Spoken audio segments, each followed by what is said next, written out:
Are you listening?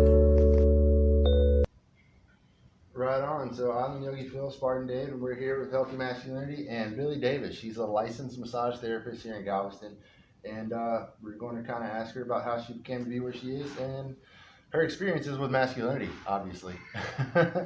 so, so tell us about what you do and where you work and what you offer. I make grown men cry, and they feel real bad about it afterwards. I can contest to that. I'm a client. No, I do massage. I work for myself in Galveston. I prefer not to moisturize people, so if you just want to relax and enjoy a massage, I'm probably not who you want to come visit. But if you have injuries or pain or just need to move better, feel better, I'm probably who you want to come What's see. your motto? The miracle worker one? I'm a massage therapist because a miracle worker isn't an official job title. Well, on her card here, it actually says licensed massage therapist because freaking miracle worker isn't an official job title. Once again, I can attest to it. It works. It works. All right, cool. So I noticed y'all also have like some CBD products here where you're at. What is this place actually called? So the shop up front here is American Shaman CBD. Awesome. I rent a room in the back. The businesses are separate, but they pull in the same kind of clientele. People who are on UCBD tend to have pain or anxiety, things of that nature. People who want massage tend to have pain or anxiety, things of that nature. Cool. That's pretty awesome. So one thing that I've always been interested in, I know some friends that have gone to massage schools and they've tried to do it, they couldn't really do it. There's a lot of extensive, you have to understand a lot about the skeletal muscular anatomy, and I'm pretty sure that that has to be like a pretty lengthy schooling. Like, what is the schooling process? Like, how did you become? So it's 500 hours. It's usually offered in a full-time or part-time ways. So if you go full-time, you're there for 6 months, 3 full days a week, give or take, for the book portion, for all of the required hours for the state. And then there's an internship, 50 hours that you have to do massages on people. That could take you as long as you want. If you're working full time, it's hard to give up free hours. You don't know if it's a Monday. You don't know if anybody's going to come in and get a massage at the school that day. So you could sit there, if you sign up for a 4-hour shift, you could sit there for 4 hours and not massage anybody. Oh, wow. So that 50 hours takes some sort of dedication for the most part because it's rough. And then there's a state exam. What is somebody going to go financially in the hole to become a massage therapist of your caliber? Right. Well, it's hard to just become my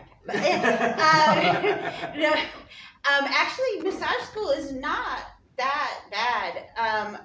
I don't really recall the exact number, but it's between $5,000 and $10,000, which $60 an hour for a massage, if you're working, it's not that bad of an investment, really. If you think of it, you can make it back. I got extremely lucky. I worked for a chiropractor for years before I actually went to school. It was the constant request of the patients for our massages that I wasn't legally allowed to perform that my chiropractor actually sent me to massage school so that we could do that. That's pretty cool, actually. Yeah, and I was going to really ask, so do you know of any schools locally, or where did you go to school? So I went to school at the Texas School of Massage, which is up near NASA, which isn't that far. It's not that bad.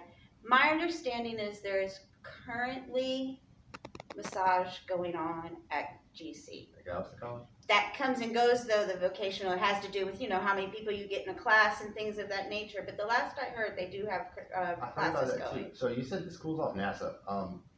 Do they have people like interning right now? Always. 6 days a week, morning through, I think we used to stop at 9 o'clock. Always. There's always people interning. And I think your first massage there is like $35 an hour, something like that. And it's normally $40. They offer you packages where you can buy like 10 at a time, and anybody can use it. So like you can use 2, I can use 2, or whatever, and those come out to like 20 an hour or something. It's insane. It's really good prices, but it's also students. But it's so you, supporting the school though. it is. It's definitely supporting the students for sure.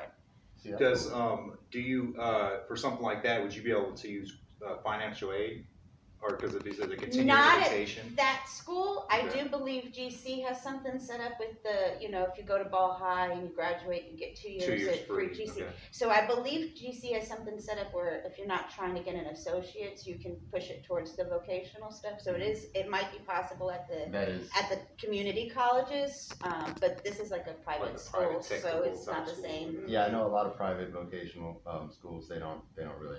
But I do know the Texas School of Massage, the one that's by NASA. Like I did a 50-hour internship, and my cost of tuition was whatever my cost of tuition was. He's the man that owns it is he's who you actually want. His name, I'll tell you his name later. He's who you want to go have a conversation with. I would be willing to bet. But he's a very, very neat man, and he offers 120-hour internships, and he knocks a good portion of your tuition off for it. So basically, you're working for free for him, but he's making money from the massages, and he helps you out that way, which is a pretty nice thing. And a lot of these schools have where you can do like an in-house financing, right? Because I I know for think like so. the Some of them- NSA, what is it, NSAM, the one you're qualified? Yeah, Yeah. to qualify. Like I'm doing this. I'm fixing to qualify to them too. And there was you can pay percentage up front, and then you make payments. Right. So it's Yeah, like they an have- in-house they have financing payments. thing. Those are Yeah. generally nice interests, though, not normally like what your typical So school. like 30%. Well, right now the popularity of the school he's talking about, NASMC. With me, I have Pretty big. I know that one. there's this thing, they have like CCUs or CEUs,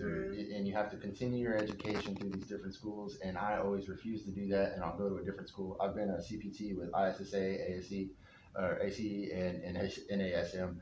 I've been a certified yoga teacher. Well, I am a certified yoga teacher, but all of my different specializations are through different schools. My wellness coaching curriculum is through Aura Wellness. My Hatha yoga teacher is also with them.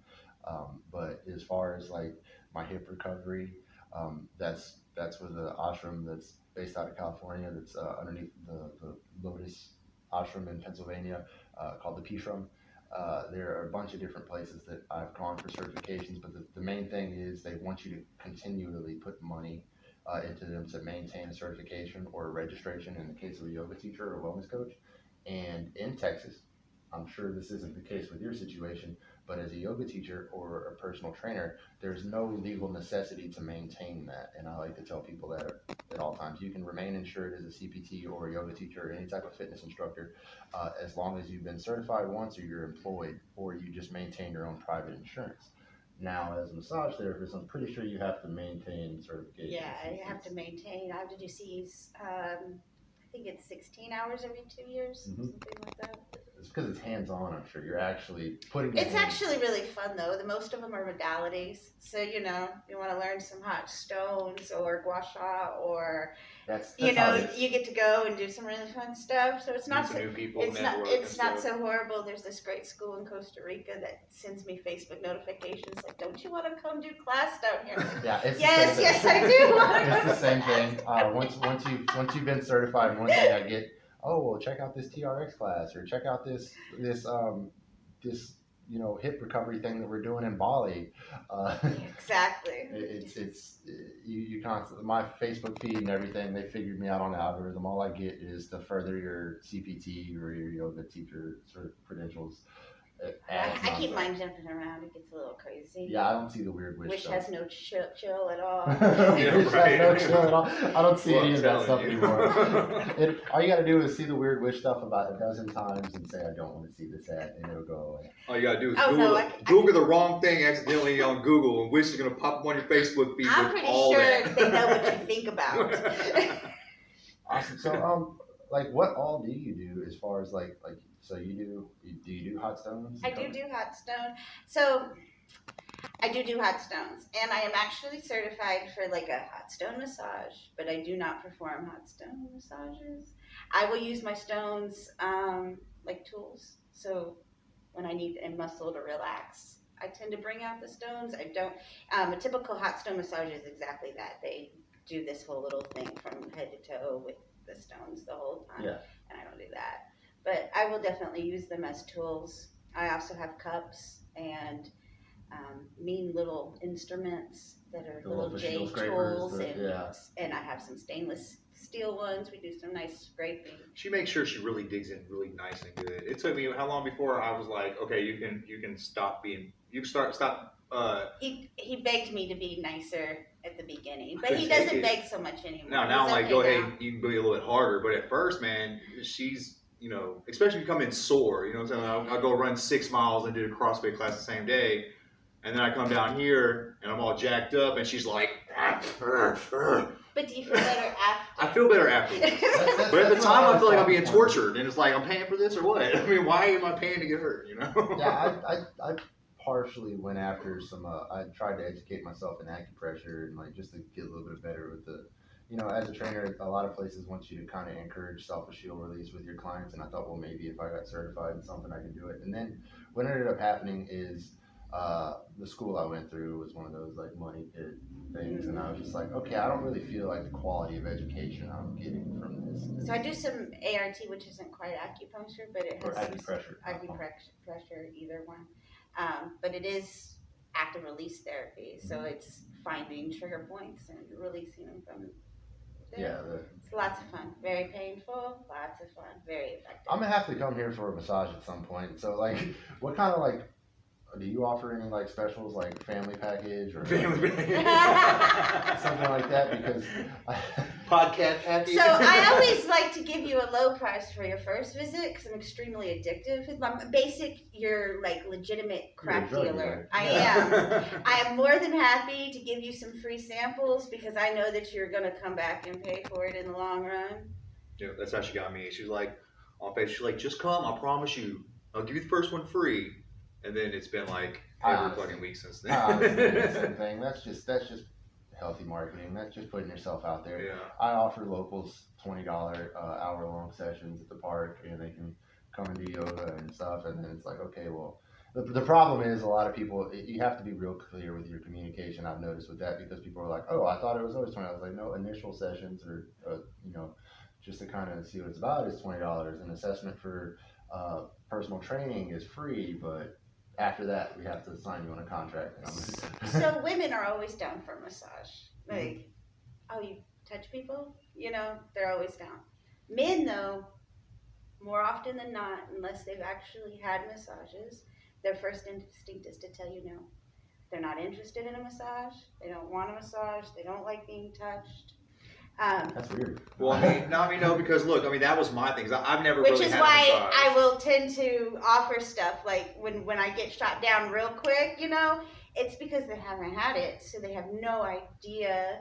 And that might even been part of the reason why for a long period, my massages felt so hard on me. It's probably because I'm like tensed up the whole time, right? So I'm like, I got a stranger touching me. She's, you know what I'm saying? So it's, you know, I don't know. That probably was the good reason why. But as I became more comfortable coming here and felt more relaxed, then the massages got less painful. And regardless of whether I came in locked up and whatever, leaving out here, I still, you know, felt good. So, I mean, I would say that she's probably 100% right. Like, I could see men coming in here, even if they did give into it. So I think there's a couple, or I know for a fact there's a couple things behind it. One is they only know what you see on the movie with like the bathrobes and the spa style, and that's just too foo-foo. Like, men don't really look into self-care as an option, so they don't want that, and that's the only thing they know. And then if you actually get most guys in a bar or someplace where they're kind of comfortable and you ask them, they're afraid of what physical things may happen while they are undressed on a table. Those things seem like, I don't know, like, that's a little weird to me because I saw those things before. I was like, yeah, I gotta go get me one of these massages at some point. Yeah, no, most men are like, yeah, no. And if you ask them, it's just because they're scared they're going to get hard. They're scared they're going to get hard. That really, it is. And then I'm like, it's okay, it hurts too much. That doesn't generally happen. Or it hurts too much, so it made... Well, here's the thing. So you Don't can be tell. afraid of your biology. So here's the thing. If your intention, like that's your intention, your head's there, and that's you can tell that, and that's very different. That's not okay. But there's times where you're under a sheet, you're naked, it feels good. So men just body react, and that's very natural too. But you can always tell, like that's not what they were really thinking about. So it just goes away really quickly. Like it's like a passing thought, you know?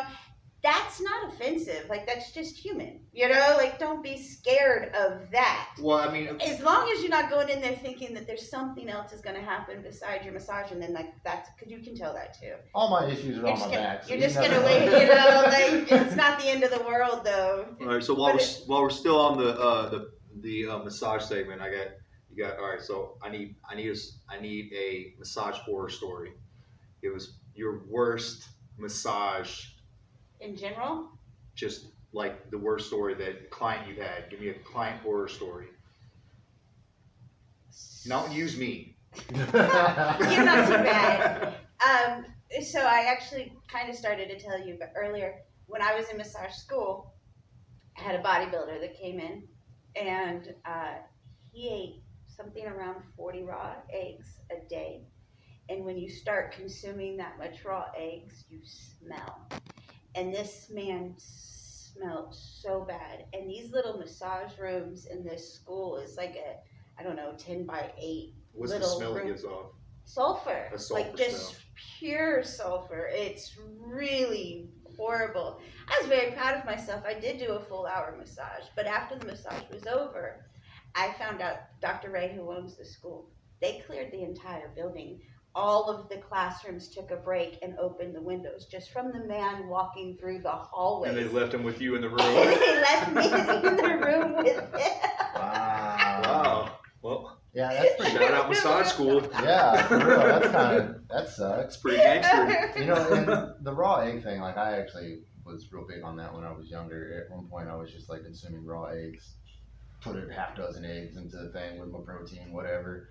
And that's really not the greatest thing. A lot of people still do it because there is a lot of benefit. There's a lot of quality protein. But consuming raw eggs, a lot of the guys who I know who are real big on that in like the 70s and 80s, like older bodybuilders, they end up with these cholesterol deposits around their eyelids. You ever seen those weird little fungusy looking pockets people get? Yeah, it looks like you have herpes on your eye or warts or something. But my thing is this, is that the science is so good now, you don't need to eat raw eggs to get that pure protein. Right. Yeah, like, what is Better wrong with y'all? Like, options. And hey, here's if the you thing. start blending up sardines and raw eggs and try to make your own protein shake, bro, you got some issues. There's other ways to go about it, I promise. You know, 10 years ago, that was one of the better things to do because the products on the market weren't as nice as they are now. Now, the crappier, like you can go to HEB and get a tub of protein that is the same quality. You're going to break down just as much of it and get as much benefit out of it as the stuff that used to be $100 at the supplement store. Yeah. You know, quality has gone way up. You see that. Supplements are such a big Supplementation thing right is such a big, it's such a really scientific, like it's such a direct market now that you see these people that they have this like diet plan and supplement regimen and they look like action figures or something and they really aren't putting in the effort that a lot of other people who don't supplement the same way are. People are really just doing a lot of, lot of intake is You can definitely, from my experience, like you can definitely do meal replacements with with good high quality mass gainers that have all your vitamins and stuff in it, and your body will change immediately as long as you work out with it, right? If not, you'll fluff up. But if you work out with it and you can get tons of cardio in and burn off the extra fats, and if you get a one that has low sugars in it and stuff like that, I mean, dude, man, you can live off it. You can pretty much live off it. That's what I'm saying. And you're probably gonna get. It's probably healthier than half the food that you put in your body, anyways. I know some individuals, man, that there's a pre-workout, there's a vitamin, there's a handful of pills that they'll take 2 or 3 times a day, and they have like 2 or 3 different powdered shakes that they use, but they don't work out. I feel attacked right now. They don't work out the same way you do. They don't work out the same way that you do. They stick with more of a bodybuilding regimen, and they really don't. Like they couldn't handle an intense calisthenic routine. They couldn't handle an intense CrossFit routine. They do a lot of curling and working on superficial muscles, and they look amazing. Do isolation workouts and shit. And those isolation workouts, they're really working for them. They got a great 6-pack, nice bulky chest. But if that's what you're going, I'm not knocking bodybuilders. If that's what you're going for, if you're going for a look, bodybuilding is Well, there's a is separation. a win. But There's if a you're separation now. There's two different types of bodybuilding. There's like the aesthetic. There's the guys that want to look like GI Joe, like Hasbro built them. Lots of veins. And then vascular. there's the Oh, is that it? there's the massive vascular bodybuilder that wants like the huge, like everything as big as it can, and they kind of look scary and gross, and they have like these massive arms and shoulders and stuff. Yeah. Those bodybuilders are actually pretty intense. You have the ones that are looking for just super lean cut, be lean and cut, and that's in right now. Yeah. Then you have the bodybuilders that do like that go and they do super bulk, right? So they bulk and bulk and bulk, and then they shred and they take out all their carbs. Yeah. And they just do, and they take out all their heavy lifting, and they just do calisthenics and cardio. Yeah, and they shred all that fat, and then all the muscle they put on underneath that fluff starts to show, and it looks great. But that is super dangerous. Look, I'm gonna tell you right now, cutting is hard. I mean, I'm a skinny guy, but I do a type of body build type thing sometimes because I'll want to gain. So I'll do mass gainers, and I'll eat tons of carbs, and I'll do it for a few months. I'll start getting fluffy here and fluffy here, and then I'll take away all those carbs. That's the part I keep missing, I think. So then, cut out the carbs. So then when I do that, though, I mean, this is where you see bodybuilders that commit suicide, that they pass out on stage when they're doing shows and stuff, because you take out all your carbs, and then whenever they're getting ready for a show, they're dehydrating themselves, so they have no water. But when you start taking away all those carbs and you're living off of like nothing and trying to get that body weight off, for me, the first 30 days of cutting my carbs is horrible. I feel like I'm losing it a little bit sometimes. Like I'm literally like super irritable, and like I'm hungry. Yeah. I'm hangry. I'm pretty sure there's something that has some hormone, brain, carb, eating.